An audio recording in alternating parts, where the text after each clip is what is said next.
السلام علیکم۔ حضرت عبداللہ بن عمر بن العاص صلی اللہ علیہ وسلم سے روایت ہے کہ رسول صلی اللہ علیہ وسلم نے فرمایا، بے شک قیامت کے دن اللہ تعالیٰ تمام مخلوقات کے سامنے میری امت کے ایک آدمی کو نکال کر لائیں گے اور 99 رجسٹر اس کے سامنے کھول کر دیکھیں گے۔ ہر رجسٹر حد نگاہ تک لمبا چوڑا ہوگا۔ پھر اللہ تعالیٰ پوچھیں گے، کیا ان میں سے کسی چیز کا تو انکار کرتا ہے؟ وہ جواب دے گا، میرے پروردگار نہیں۔ اللہ تعالیٰ پوچھیں گے، کیا کوئی عذر معذرت کرنی ہے؟ وہ کہے گا، میرے پروردگار نہیں۔ اللہ تعالیٰ فرمائیں گے، کیوں نہیں؟ بے شک تیری ایک نیکی ہے، یقیناً آج تجھ پر ظلم نہیں ہوگا۔ پس ایک پرچی نکالی جائے گی جس پر لکھا ہوگا، اشہد ان لا الہ الا اللہ و اشہد ان محمدًا عبدہ و رسولہ۔ اللہ تعالیٰ فرمائیں گے، اپنے وزن پر حاضر ہو جاؤ۔ وہ کہے گا، میرے پروردگار، یہ اس پرچی کا ان رجسٹروں کے بالمقابل کیا وزن ہوگا؟ اللہ تعالیٰ فرمائیں گے، بے شک تجھ پر کوئی ظلم نہیں ہوگا۔ آپ فرماتے ہیں، ان رجسٹروں کو ایک پلڑے میں رکھا جائے گا اور اس پرچی کو دوسرے پلڑے میں، پس تمام رجسٹر ہلکے ہوں گے اور پرچی بھاری ہو جائے گی، کیونکہ اللہ تعالیٰ کے نام کے مقابل کوئی چیز بھاری نہیں ہو سکتی۔ سبحان اللہ۔ شیخ البانی نے اسے صحیح کہا ہے۔ اس حدیث سے یہ ہرگز نہ سمجھ لیا جائے کہ ہم نے اگر کلمہ پڑھ لیا ہے تو ہمیں کسی اور عمل کی ضرورت نہیں، بلکہ کلمہ اگر اخلاص کے ساتھ پڑھا ہو تو اس کا مطلب ہی یہ ہے کہ انسان اب اپنی تمام زندگی اللہ تعالیٰ کے فرمان اور نبی صلی اللہ علیہ وسلم کی سنت کے مطابق بسر کرے گا۔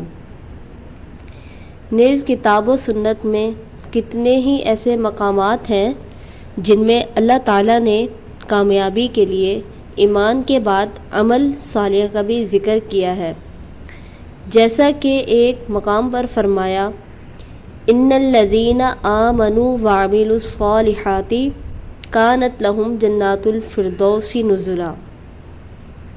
بے شک جو لوگ ایمان لائے اور نیک عمل کیے، ان کے لیے جنت مہمان نوازی کے لیے پیش کی جائے گی۔ لہٰذا کلمہ پر ہی اکتفی نہیں کرنا چاہیے، بلکہ عمل و صالح میں بھی زیادہ سے زیادہ آگے بڑھنے کی کوشش کرنی چاہیے۔ البتہ اپنے عمل پر بھروسہ نہیں کرنا چاہیے کہ میرا عمل مجھے نجات دلائے گا، بلکہ نجات صرف اللہ تعالیٰ کی رحمت سے ہی ہوگی۔ اس لیے اللہ تعالیٰ سے رحمت کی امید رکھنی چاہیے۔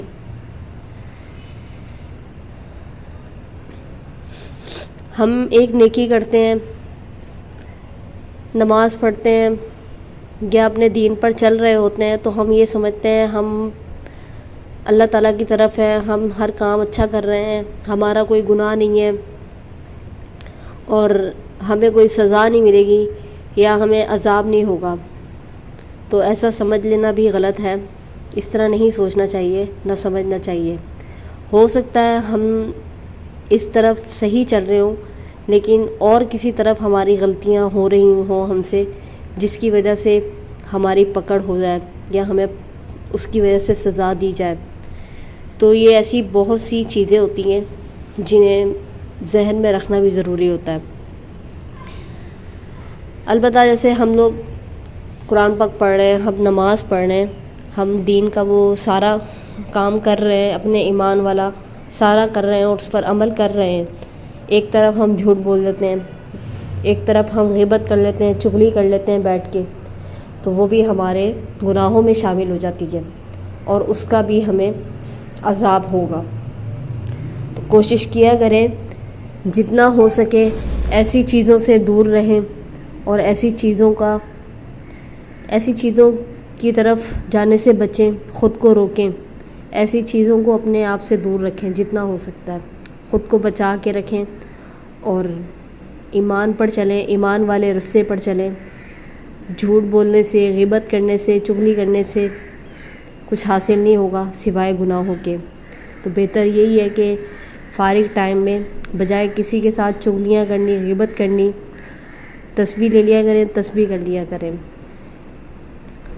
اس سے آپ کو ثواب میں ملے گا اور آپ کی نیکیاں بھی بڑھیں گی۔ اللہ تعالیٰ کے نام کی تسبیح کر لی، محمد صلی اللہ علیہ وسلم کے نام کی تسبیح کر لی، ان پر درود پڑھ لیا، تو یہ اس طرح کی چھوٹے چھوٹے کام کر لیے۔ واقعہ پسند آیا ہو تو اور لوگوں سے بھی شیئر کریں، صدقہ جاریہ ہوگا۔ اللہ پاک ہمیں دین پر چلنے کی اور ایمان والی موت عطا کرے، آمین ثم آمین۔